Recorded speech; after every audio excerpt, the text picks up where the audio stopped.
नमस्कार। मोदी सरकार आरटीआई को कमजोर करने में लगी हुई है। दरअसल दोस्तों, आरटीआई की असली ताकत ही है जब आम लोग भी सरकार से सवाल पूछ पाए, उनसे डेटा मांग पाए। लेकिन मोदी सरकार अब इसमें भी गड़बड़ झाला करने की फिराक में है। जी हाँ, अब मोदी सरकार ऐसा क्यों कर रही है वो तो हम आपको बताएंगे ही, लेकिन इससे पहले ये जान लीजिए कि ऐसा हो क्यों रहा है। तो इस मामले पर जब एक्सपर्ट्स से बात की गई तो उन्होंने इस मामले को मोदी की डिग्री से जोड़कर देखा।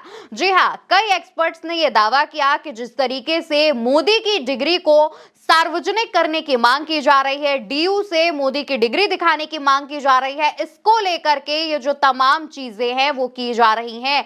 हालांकि दोस्तों, मोदी सरकार ने आरटीआई को कमजोर करने के लिए क्या-क्या किया है, हम पहले उसमें भी बात कर लेते हैं। उसमें देखा जाए तो आरटीआई एक्ट की धारा 8(1)(j) में संशोधन किया है, जो कि व्यक्तिगत जानकारी से संबंधित है। अब बदले हुए नियमों के अनुसार आरटीआई के तहत कोई भी व्यक्तिगत जानकारी नहीं दी जा सकती है। इस पर विपक्ष का कहना है कि ये गोपनीयता की आड़ में सूचना न देने के अलावा और कुछ नहीं है। तो क्या होगा अगर आरटीआई कमजोर हो जाएगा? सबसे पहली चीज होगी कि आपकी ताकत चली जाएगी सवाल पूछने की। सबसे पहली चीज होगी कि कौन से वो बड़े बड़े पूंजीपति थे जो इस देश का करोड़ों रुपए डुबाकर विलफुल डिफॉल्टर बन के भाग गए। आपको नहीं पता चलेगा कि कौन से पूंजीपतियों ने कितना विलफुल डिफॉल्ट किया। आपको नहीं पता चलेगा कि बैंक ने किन बड़े बड़े पूंजीपतियों की, क्रोनी कैपिटलिस्ट के कितने बड़े बड़े लोन माफ किए। आपको नहीं पता चलेगा कि नौकरशाहों की, जजेस की, नेताओं की अपनी आय से कहीं पर कितनी बड़ी संपत्ति है। अब दोस्तों, आरटीआई जरूरी क्यों है? तो आरटीआई जरूरी इसलिए है क्योंकि इससे लोगों के पास अधिकार था सरकार से जवाब और सूचना मांगने का। इसके तहत ट्रांसपेरेंसी, अकाउंटेबिलिटी यानी पारदर्शिता और जवाबदेही भी सरकार की बनती है। लेकिन अब इसमें बदलाव करके सरकार इन सभी चीजों से बचना चाहती है, और इससे फायदा किसको होगा वो भी जान लीजिए। ये चौंकाने वाला बिल्कुल नहीं है। इससे फायदा पूंजीपतियों को होगा। क्यों?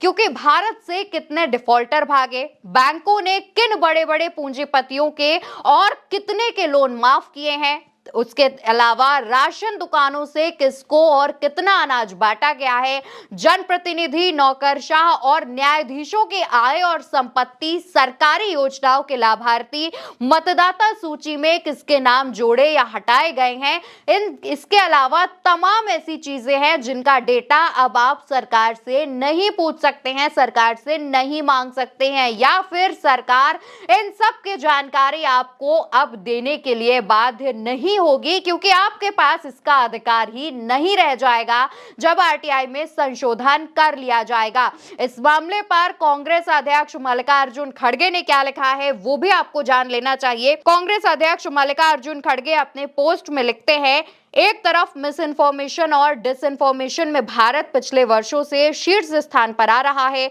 दूसरी तरफ मोदी सरकार कांग्रेस यूपीए द्वारा लागू किए गए right to information RTI act को डेटा प्रोटेक्शन कानून लाकर कमजोर करने पर तुली हुई है। चाहे सार्वजनिक क्षेत्र की जानकारी जैसे राशन कार्ड की सूची, एमजीएनआरईजीए के लाभार्थी मजदूर, जन कल्याण की योजनाओं में शामिल लोगों के नाम, चुनाव में वोटर लिस्ट, या फिर सरकारी बैंक से लोन लेकर विदेश भागने वाले घोटालेबाज अरबपतियों के नाम, इन सब के नाम जनता के लिए पब्लिक डोमेन में सामने होना जरूरी है। पर अब मोदी सरकार डेटा प्रोटेक्शन के नाम पर आरटीआई को कमजोर कर रही है, जिससे ऐसे नाम अब सार्वजनिक नहीं हो पाएंगे। राइट टू प्राइवेसी एक फंडामेंटल राइट है और कांग्रेस ने उसके लिए लड़ाई लड़ी है, पर जहां पब्लिक वेलफेयर की बात आती है, राइट टू इंफॉर्मेशन जरूरी है। कांग्रेस की आरटीआई में भी राइट टू प्राइवेसी का ध्यान रखा गया था, पर इसका मतलब ये नहीं है कि लाभार्थी की सूची या घोटालेबाजों के नाम सार्वजनिक ना किए जाए। कांग्रेस पार्टी आरटीआई को कमजोर नहीं होने देगी। हमने पहले भी इसके लिए आवाज उठाई है और सड़क से संसद तक आवाज उठाते रहेंगे। इस तानाशाही सरकार से जन जन के अधिकारों को सुरक्षित करने के लिए लड़ते रहेंगे। दोस्तों, आरटीआई ने कई बार भ्रष्टाचार और नीतियों में खामियों की जानकारी जनता तक पहुंचाई है, इसका डेटा जनता तक पहुंचाया है, और सरकार और सरकारी नौकरों से जुड़े मामले भी इसके तहत जनता तक पहुंचते थे, जैसे कि किसके पास कितनी संपत्ति है और किसने कितना भ्रष्टाचार या घोटाला किया है। हालांकि आरटीआई ने पर्सनल डिटेल का खुलासा नहीं किया, यानी जो भी जानकारी किसी सार्वजनिक गतिविधि या जनहित से रिलेटेड नहीं है या जो प्राइवेसी का उल्लंघन करे, वो जानकारी कभी भी आरटीआई के तहत पब्लिक नहीं की गई है। लेकिन अब सरकार इसमें बदलाव करके लोगों से उनका वो अधिकार छीनना चाहती है जिस अधिकार के तहत लोग ये जान सके कि किस अरबपति ने कितना बड़ा घोटाला किया और देश से भागा।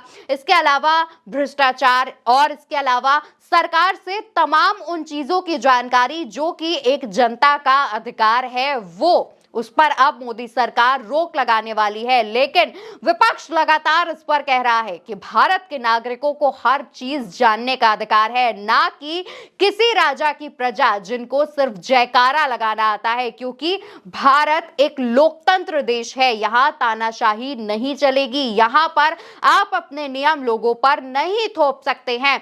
फिलहाल दोस्तों, विपक्ष आरटीआई में हुए बदलावों को लेकर लगातार आवाज तो उठा ही रहा है, लेकिन अब इस पर आपका क्या कहना है, आपका क्या रिएक्शन है, उसका जवाब कमेंट बॉक्स में देते जाइएगा और साथ ही साथ उल्टा चश्मा यूसी को सब्सक्राइब करिएगा।